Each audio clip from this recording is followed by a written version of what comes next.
So WKNJ 90.3 FM, we're back, and we have a very special guest in the house. A man I've had the honor and privilege of knowing for at least, it has to be at least a good 6 years right now. I'd have to say, I've known you for at least 6 years now, right? Or long? Man, I feel like it's been probably since '08, so... I think longer than that, been like '06, '07. When you first moved to New York, right? Back when MySpace was the poppin' website.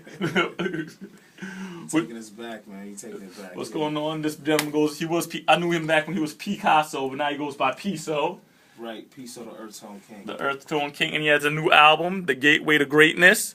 I remember back when you did your first mixtape. Oh yeah, you did have the first. I had the very first, the first mixtape that you put out. You were back in the DJ E's days, weren't you? Yes. Yes, and when you had that mixtape and it showed you hugging a woman that says "I love hip hop" on the cover, wow, and you had to insert the case and all of that, the joints back. Oh man, that's respect that you had that. Yeah, that's definitely like original. Like that music isn't even online. That's how long ago that. Yeah, I know, and I had when you first had the song "Thinking a Lot Today." Right. Wow. all of that, and one of these nights, all of that. Well, if you have those joints, make sure you hold on to them because not too many people have those songs. So yeah, of course, man, I have rare vintage stuff. But you have a new record right now, P.So The Earthtone King, The Gateway to Greatness. I mean, Indeed. You've been out, I know you still rep Buffalo, that's your hometown, where you grew up. Indeed. Blow City, a.k.a. Shout out all the people in 716. But yes, so what's the story behind this album? The Gateway to Greatness, I've been working on it for about 2 years. It's both an album and a graphic novel. I've always been a comic book head, comic book nerd. I've been reading them since I was a kid, and one of my best friends was a really dope illustrator, so we decided to collaborate and do a graphic novel. Okay. So we did a 45-page graphic novel, and the first chapter of it is in the digital booklet of the album. Oh, wow. Gateway to Greatness. So the album is really like, here, I'm just showing you on my iPad right here, the graphic novel, just so you can take a look at it. Mm-hmm. You can flip the pages if you want. But basically, the album itself, musically, is kind of like a combination of different styles, a combination of different, musical styles that I've always, been a fan of. I start off as a fan of music. Before I'm even like an artist, I'm a fan first. And I'm a fan of jazz, soul, electronic, all of that stuff. So I incorporate all of that into the album, but it's still hip hop at the end of the day. Yeah, because I remember when I first went to your house when you was living in Brooklyn, that back in the day, but near King's Plaza when you first moved out to New York, and you had a beat, and you were like, you might not like it. I'm like, no, I like this beat. This thing is hot. You were like, yeah, I listen to all types of music, and I'm like, yeah, so do I. I'm like, nah, I really dug your style and the music. And back when you was a little chubby, you've been hitting the gym. You know? Man. I got focused on fitness. I lost about 40 pounds maybe over the years. Just started eating right, just started working out. And that's just because I wanted to have the body, the mind, and the soul all proper, ready to take this voyage through this music stuff. So because the album really has been getting a lot of positive reception from both the fans and critics alike. As an artist who has put in a lot of hard work, how does it make you feel to hear the praises of your music? It feels great, but I'm not satisfied yet. I mean, shout out all the people who have listened to the album and appreciate it, but we have a long way to go. There's a lot of people who aren't up on it, who haven't heard it, and I'm going to be working this album for a while to make sure that I reach all the people. But it does feel good to get recognition for your craft. I definitely, it's weird because I haven't had any negative reception yet. I'm going to wait for the real official album reviews to come in, but I'm pretty confident that everyone's going to receive it well. Just because there's not too much music out there like this. It's pretty unique in terms of hip hop right now. So, you have any guest spots on this record? Yeah, I got work with a few different people on this one. Eighth One, homie Eighth One's on there. Shout out to Eighth One. Shout out Eighth One.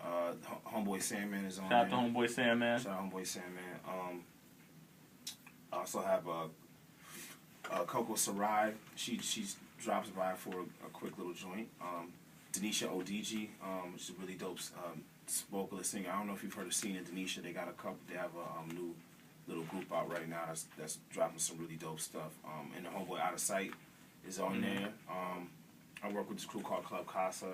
Andrew Reed, he does a hook on there too. So I work with various different musicians, vocalists. And on this project, did you do all the production or? I did like maybe 4 or 5 joints I produced. Because I know you were actually a producer and an MC. Because right now for my production, I still produce, but it's more about music, what I call like music supervision, where I get beats from different producers and I fill in the blanks.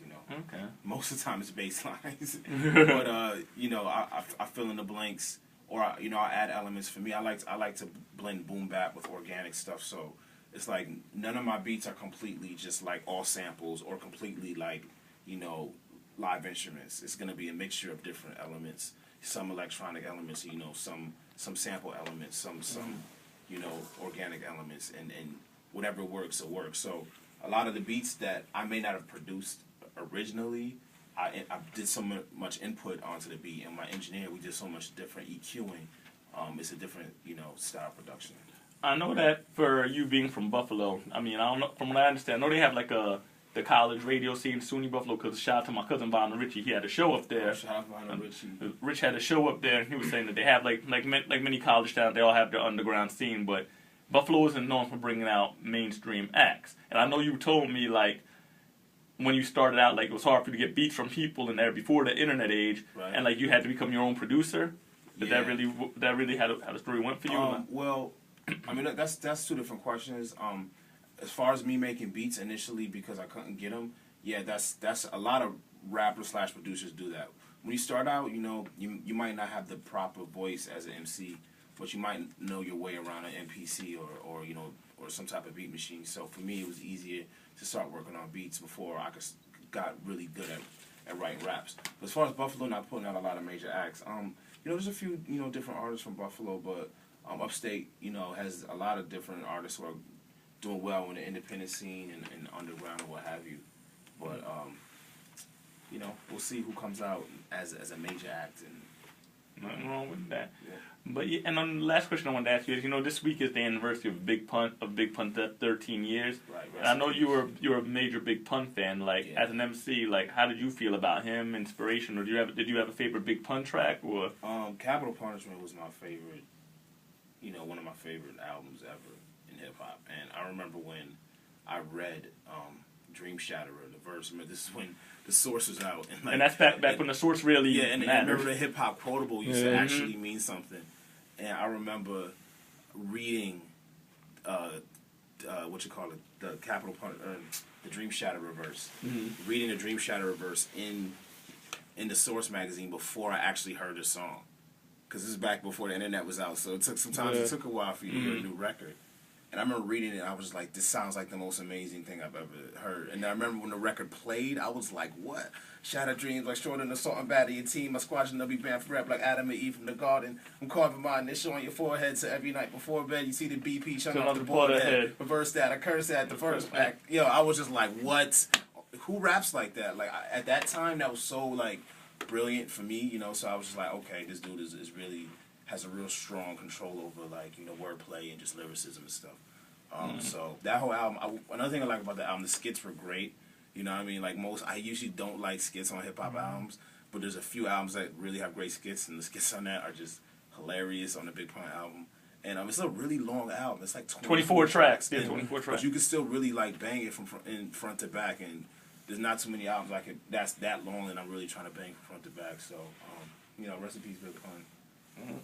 But yeah, as I said, I want to say thank you for coming by, taking time out your busy schedule to come through. And people, don't forget to get the P.So The Gateway to Greatness, the Earthtone King. Go to earthstoneking.com right now. You can get the Gateway to Greatness on iTunes, Amazon, MP3. If you don't like if you just want to stream it, you can stream on Spotify, RDO.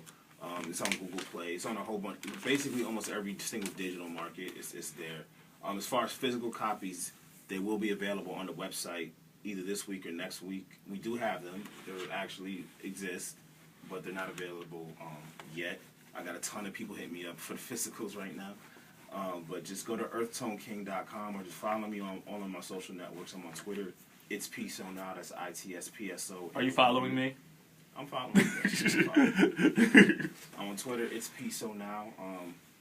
And the website's earthtoneking.com. You can get all my links. You can get the links for the Tumblr, the Facebook. Like me on Facebook. You know, follow me on Tumblr, follow me on Twitter, Instagram, everything. But just go to earthtoneking.com and you can get all those links. And look out for the full graphic novel. It's going to be coming out soon. It'll be available on Android, iPad, all of those different platforms digitally on the internet as well. So yeah, and I got a lot of other videos coming out. I got 2 videos out right now for 2 singles off the album, For Find Out and Vertebrae. You go to my YouTube channel, you just Google, you'll find the videos on there. But we're gonna have like 3 or 4 more videos coming out this year. So just be on the lookout for all of that stuff and just stay abreast, man. Again, thank you, and it's always great seeing you, man. It's good. Honestly, like actually, you just took me down a walk through memory lane because all of those times I didn't even realize that you were at my old crib back in in Mill Basin in Brooklyn. Like damn, B, like that's real long ago. That's honestly when I really started like trying to do this music stuff. So I appreciate you, still reaching out to me and keeping me out. Keeping my music playing and stuff. Well, of course, I mean, I've known you this long. I mean, hey, you were in the first show I ever threw. Wow. Back in yep. There you go. Yep. There you have it. WKNJ 90.3 FM, Ustream.tv/channel/radio ear to the streets. Every Monday night, P.So The Earthtone King. Get the album, the Gateway to Greatness, and we'll be back in a little bit.